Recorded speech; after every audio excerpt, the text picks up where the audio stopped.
Shalom.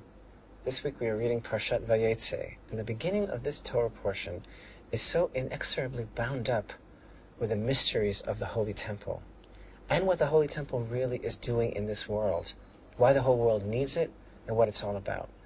Parsha opens up, and the patriarch Jacob, Yaakov Avinu, is on the run from his brother Esav. And he arrives at this place. The Torah doesn't tell us specifically which place it is. It's the place. It can only be one place. And our sages tell us that he goes to sleep at this place because, as the verse tells us, he spends the night there because the sun had set. The sun set early, prematurely. As Hashem brought him to this place, he wanted him to be there. He wanted him to lay his head on this place, and then he had his vision of the ladder. His incredible encounter. Wakes up in the morning and he realizes, as he says, this is none other than the house of God, and this is the gate to heaven. And here in this parsha we encounter the great mystery of the foundation stone. The foundation stone whose place is underneath the dome of the rock on the Temple Mount. The foundation stone, Even Hashtiyah, which stood in the Holy of Holies, upon which stood the Ark of the Covenant in the first temple. The foundation stone, according to our Holy Torah, is the very center of creation. It is the very beginning. It is the foundation of the universe. It's called Even Hashtiyah because our sages tell us, Shemimenu Hushtat Ha'olam, and the world was brought into being, was founded upon it. And when we study in the ancient sources about this mysterious stone, the foundation stone, it seems that it was present from the very beginning of time. After all, that expression, the foundation stone, it's called because from it the world was founded. But yet, we have a parallel tradition here in our parsha about this stone. And we read in the very beginning that Yaakov Avinu took from the stones of the place and he arranged them around his head. When he woke up, actually, he arose early in the morning, later we read, and he took the stone that he placed around his head and set it up as a pillar, and he poured oil on its top, and this is effectively sanctifying the place of the Holy Temple. Our sages tell us that the stones unified. Originally he took 12 stones, and they all turned into one stone when he woke up. And this became the foundation stone. There's a very beautiful tradition. Our sages teach us that Yaakov took 12 stones from the very altar that his grandfather Abraham built and upon which he bound his own father Yitzchak. He took 12 stones representing his children, the 12 tribes of Israel, from the very altar of Akedat Yitzchak. Yaakov disassembled that altar. He took apart 12 stones, and these are the stones that he placed under his head that became one. And on the simplest level, that in itself is so beautiful, the idea that Yaakov also identified with everything that Akedat Yitzchak represents, the binding of Isaac, all of the tremendous sense of sacrifice and readiness, and nullifying oneself to God's will that Avraham had to muster, and that Yitzchak also identified with. Yaakov also saw himself as a continuation of these midot. He wanted also some sort of portion in the incredible event of the binding of Isaac, and so he took 12 stones from that altar, and these are the stones that he placed under his head on the Temple Mount that became one.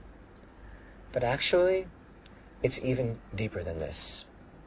And the holy Pirkei de Rabbi Eliezer tells us this tradition, that after Yaakov poured oil on this one stone, that he took 12 stones originally from that altar, God himself took this stone and he placed it deep within the very bowels of the earth. He placed it in the expression, the navel of the earth, and it solidified. And that became the foundation stone of all creation. And lest one think that this sounds contradictory, I mean, if this is the foundation stone, Shemimenu Hushtat Olam, from which all of the world was brought into being, then how is it that God first took it at the time of Yaakov and placed it deeply into the earth? It's really no contradiction. It's the same idea our sages tell us, that when God created the world, he did so on condition that Israel would stand at Mount Sinai and accept upon themselves the yoke of heaven, the Torah. That when God created the world, for the first 2,000 years, it was kind of shaky. It was like jello. And then when Israel received the Torah and took upon themselves the responsibility of the upkeep of the world, then creation became a sure thing. Then it became validated, because God said, as it were, why should I have a world if there aren't going to be anyone in it who are going to be taking responsibility for making sure that I am known, that my will is fulfilled, that there's a purpose in creation. And so too, God created the place of the foundation stone, he created the navel of the earth, he created the potential of creation, he created the spot, but it was only when Yaakov Avinu poured oil on that stone, making a receptacle for receiving the divine light in this world, initiating and showing we want God to be in this world. And by pouring that oil, making a vessel to hold the light of God in the world, then God took that stone and placed it deep within the bowels of the earth and solidified it and said, this is going to work after all. And this is all amazing, and it's all very beautiful, and it's all the connection between Yaakov and all of our forefathers and the place of the Holy Temple. But actually, it's much deeper than this. When we think about what really is being said here, there is such a profound lesson here for the Jewish people and all humanity about the role of the Holy Temple in the world.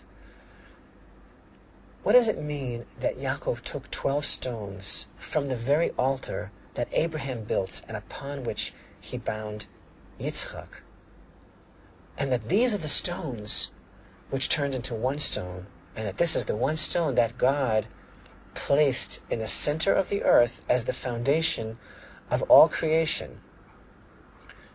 Akedat Yitzchak, the binding of Yitzchak, is a watershed event for Israel and all humanity. Its repercussions are so profound that the world literally stands in the merits of the binding of Isaac, and we can explain how. Because when we talk about that event, we're not just talking about the fact that Abraham heard God's voice, and even though it was so difficult for him, and even though it was so difficult for Yitzchak, he took his miracle son of advanced age and bound him and was ready to sacrifice him.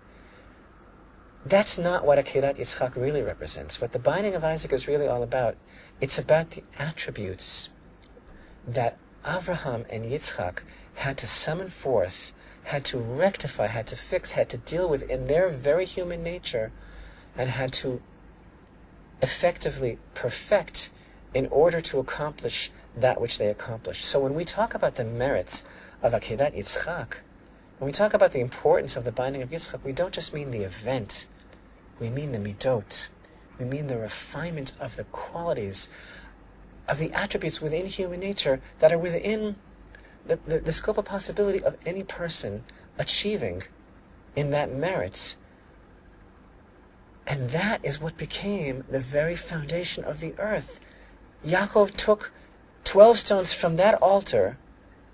Those 12 stones became one, and God put that in the navel of the earth, and he said, upon this rock the world will stand, meaning upon the midah, upon the attribute of self-nullification, of humility, of listening to Hashem's voice, of the ability to come to such a level of misirut nefesh, of dedication, of sacrifice.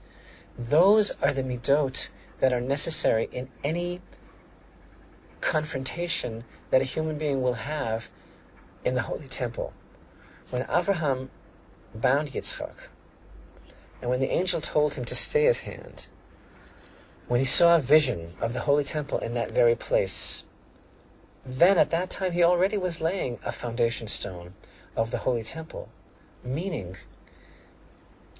that he realized that this is the experience that my children will have here, that one who comes here to engage in a direct and developing and open relationship with God will need to draw forth from these attributes in order to engage in that relationship. We will need the idea of being able to subjugate our entire will to another's will, of being able to realize that we are nothing in this world if we do not listen to the voice of Hashem. And so too Yaakov is continuing that tradition, the tradition of Avraham and Yitzchak, by taking those very stones from the altar, meaning by drawing from that wellspring of incredible experience of coming to a place of nullification and being ready to give up for Hashem. And Yaakov created from that the potential for the whole world to be able to come to this level. And God took that stone and placed it in the depths of the earth, as if to say, this will be the foundation of creation from now on.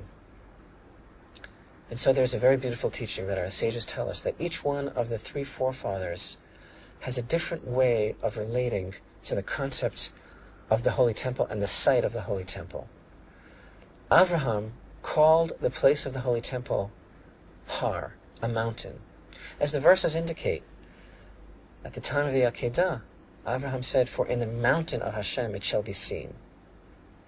Yitzchak called the Holy Temple a field.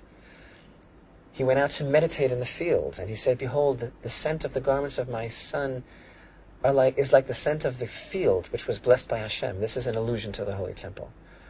But Yaakov called it a house. He said, upon awakening, this is none other than the house of God, and this is the gateway to heaven. Now, a mountain is distant. It's foreboding, and it's not something that we identify with human habitation. It's hard to live on a mountaintop. A field is something which is already a bit more conducive to human habitation. It's user-friendly. At least it is something which is productive for society.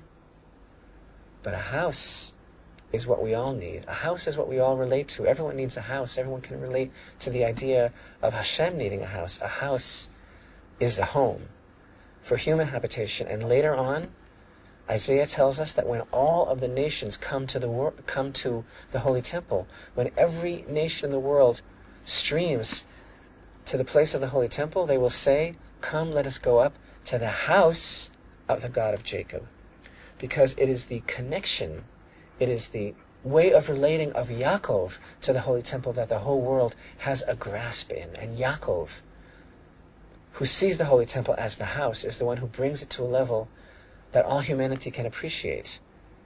And Yaakov is the one who, through his connection to the place of the Holy Temple and his continuation of Avraham and Yitzchak and his taking of the 12 stones for the 12 tribes of Israel from the very place of the altar, God took Yaakov's effort and he placed it firmly in the center of creation. Just as later when Israel received the Torah, the world became firmed up and shored up. God placed it in the center of creation as if to say, this is the basis of everything. This is the center of the universe. The ability of a person to come to the place of a Kedat Yitzchak, to be able to say, I will put God's will above my own. I will listen. I will do everything I have to do to be faithful to Hashem. And that process, the process of the revelation of the Shekhinah, the process of the revelation of the purpose of creation, becomes the very foundation of all creation and of all the world.